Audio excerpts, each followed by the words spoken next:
Como faziam muitos anos que eu não dirigia um carro desses, eu tava com muito medo de dirigir novamente. E andando eu vou explicar pra vocês por que eu tinha muito medo desse carro.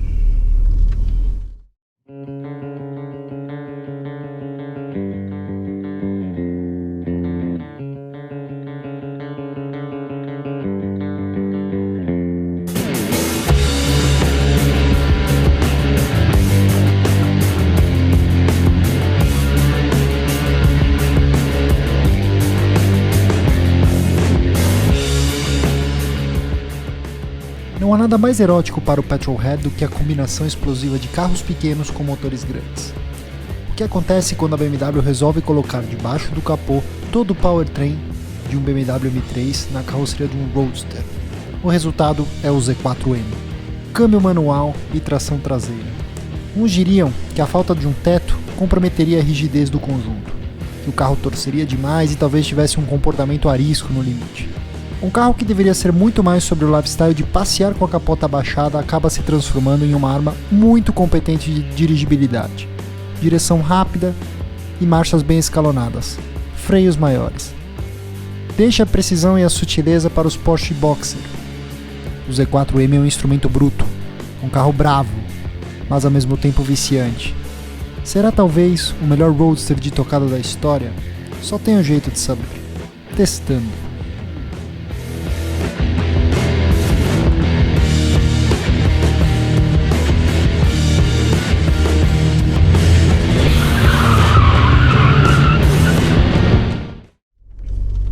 A história é muito simples, meus amigos. Esse carro tem basicamente o mesmo motor da minha M3 E46, o famoso S54 6 em linha. Com a diferença é que a BMW tem uma capadinha nesse carro. Tirou 5 cavalos, 338. Só que acho que no frigir dos ovos isso não muda absolutamente nada.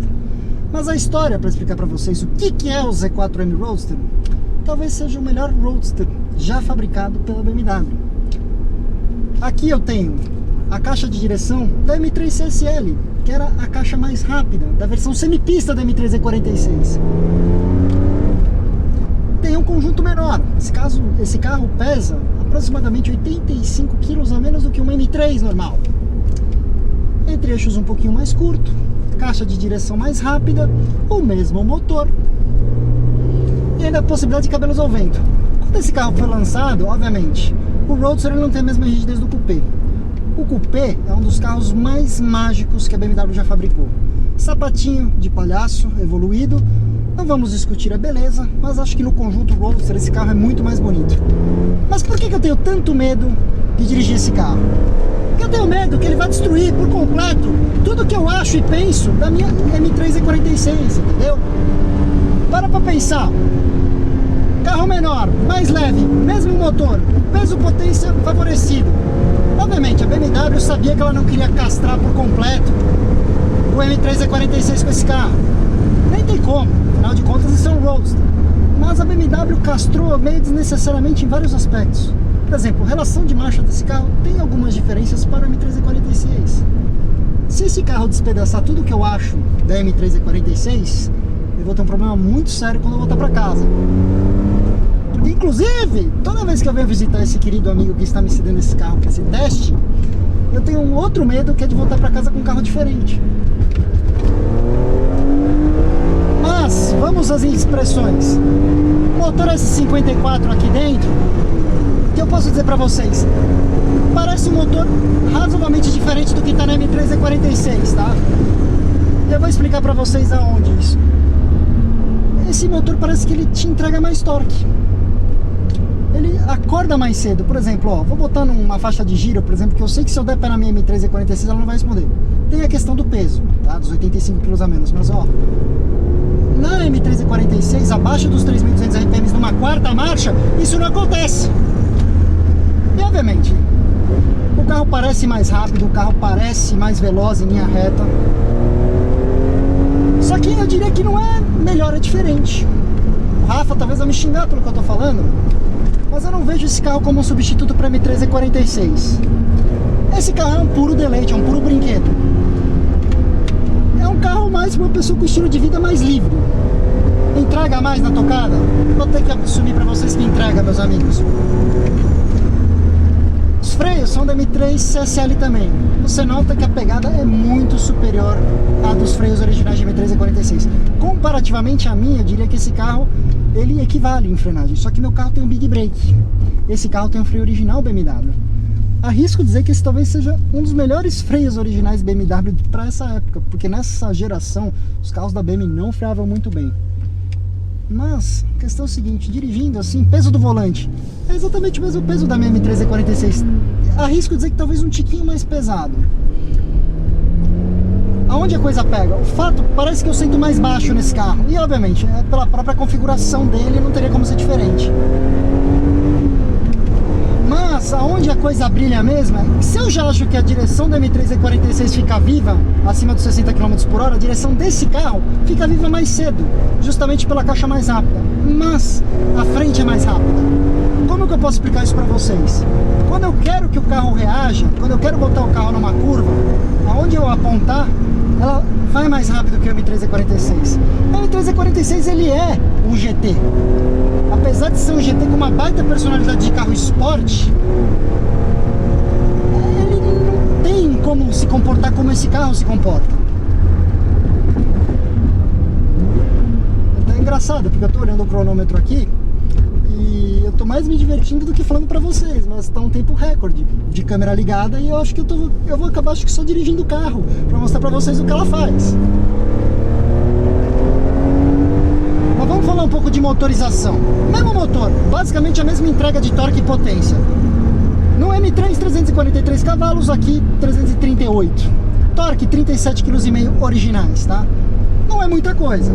Eu sempre falo que se eu tivesse que mudar alguma coisa no M3, seria 50 cavalinhos a mais e uns 10 kg de torque. Esse carro, pela relação peso-potência e pela forma como a coisa vem aqui, não precisa disso. É como se fosse a medida certa. Eu diria o seguinte, se minha M3 E46 respondesse como esse carro responde, eu seria um cara muito feliz com ela. Mas ó, é isso que eu falo, ó, curva fechadinha. Você aponta aqui, você nota que ela tem um pouco dessa questão, eu tô conhecendo o carro, saiu um pouquinho de frente, mas ela é mais rápida. Ela entra mais rápido na curva do que o M3 E46. Aí quando a gente volta pro motor, o que não tem como negar é o seguinte: esse carro tem uma central completamente diferente do M3, é um pouco mais moderna, um pouco mais evoluída. O que parece? Aqui eu não tenho aqueles dois estágios de PQP que o S54 da M3 tem. Aqui é como se ele tivesse um estágio só. É como se ele, lembra até meio grotescamente falando, o desempenho daquele motor do M5 E39. Você afunda o pé e vem, ó. Cheguei aqui, na E46 viria o primeiro grito. Aí aqui a M3 abriria de novo. Esse carro parece que entrega torque de uma maneira muito mais linear e constante do que o M3 E46. O M3 E46, pela questão dessa entrega e pelo peso, pela dimensão maior, ele parece que é um carro que, se você cair no buraco errado de desempenho na banda de RPM, você vai ficar meio procurando o que vai acontecer. Esse carro parece que acima de 2.500 RPM ele está o tempo inteiro do jeito certo no sweet spot de desempenho.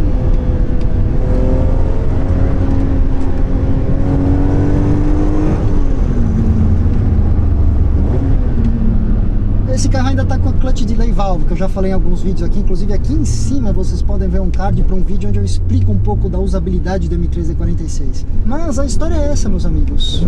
Tudo que o M3 E46 poderia ser, mas não é. Aí você deve estar falando, bom, então não faz o menor sentido, você vai sair correndo para vender o seu M3 E46 para comprar uma dessas. Então não. A questão é o seguinte, são perfis diferentes. Hoje eu chego à seguinte conclusão: o ideal é ter os dois, porque são duas entregas muito diferentes. Por exemplo, se eu precisar fazer uma viagem muito longa, eu vou de M3 E46. E arrisco dizer que a entrega do motor na M3 E46 é marginalmente mais emocional, não mais rápida do que esse. Agora, como uma ferramenta de tocada absurda, mesmo sendo um Roadster, sem ter a rigidez no teto, eu diria o seguinte: não tem como fugir da comparação com o Porsche Boxer, um 987 da geração. Em linha reta, esse carro atropela um 987. Arrisco dizer, até relatos dão conta que esse carro andou na frente de uma 981S. E eu acredito. A direção de BMW é fogo. E aí você junta o fator hooligan. Esse carro, de fato e de direito, tem personalidade. Ele tem uma coisa que remonta a BMW da velha guarda, onde o carro era primeiro construído pensando na sua diversão, no seu envolvimento ao volante, e depois ele juntava uns pedaços e algumas outras coisas para lá e para cá, só para resolver um pouquinho do que estava se passando. Mas no final do dia, aqui dentro, a cabine, você olha, meus amigos, tudo aqui é simples. Novamente, assim como no M539, eu só tenho o botão Sport, igualzinho do M3E46. Eu desligo o Dynamic Stability Control, me deixa sem controle de tração. Tem um rádio, algumas desses carros vieram para o Brasil, inclusive com a primeira versão do iDrive. Esse carro não tem isso, dane-se, na boa. Se você compra um carro desse preocupado com o iDrive, você comprou um carro errado. Os engates de marcha são exatamente, eu botei o Short Shifter na minha M3, que é exatamente o que vem original nesse carro. Só que aqui, por incrível que pareça, ele fica no peso e na medida certa, ele não fica meio quando tá frio. Em resumo, é um carro feito para você, motorista. É um futuro clássico? Sim. Eu acho que esse carro, o mercado ainda não acordou tanto para ele.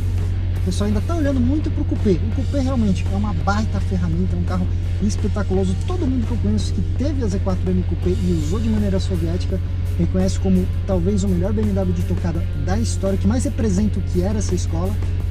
E por que esse carro é tão especial? Porque ele tem o motor 6 cilindros da BMW S54 mais especial da história, certo? Um motor que tem uma potência específica acima dos 100 cavalos litro, o último dos moicanos. Depois disso, meus amigos, veio um V8 e hoje é 6 cilindros turbo. Só para vocês terem uma noção de desempenho, esse carro faz de 0 a 100 em 4 segundos e meio, 4 segundos e 6, e a máxima sem limitador é consideravelmente acima dos 280 km por hora. Então, se você consegue correr e achar uma dessas no estado certo, no preço certo, abraça e seja feliz. Na minha opinião, dessa geração pré-2010, esse é o melhor Roadster fabricado. Se você me conheceu agora, meus amigos, não se esqueçam de se inscrever no canal. Se gostou do vídeo, não esquece de deixar o like, tá bom? E nessa tela final, meus amigos, naquela empreitada de contar para vocês sobre os BMWs mais épicos da minha vida, vocês podem ver o vídeo que eu fiz com o M5 E39. Sim, o que a BMW faz pensando no pai de família. A última entrega de um sedã analógico com câmbio manual da história. Tá bom? Muito obrigado e até a próxima.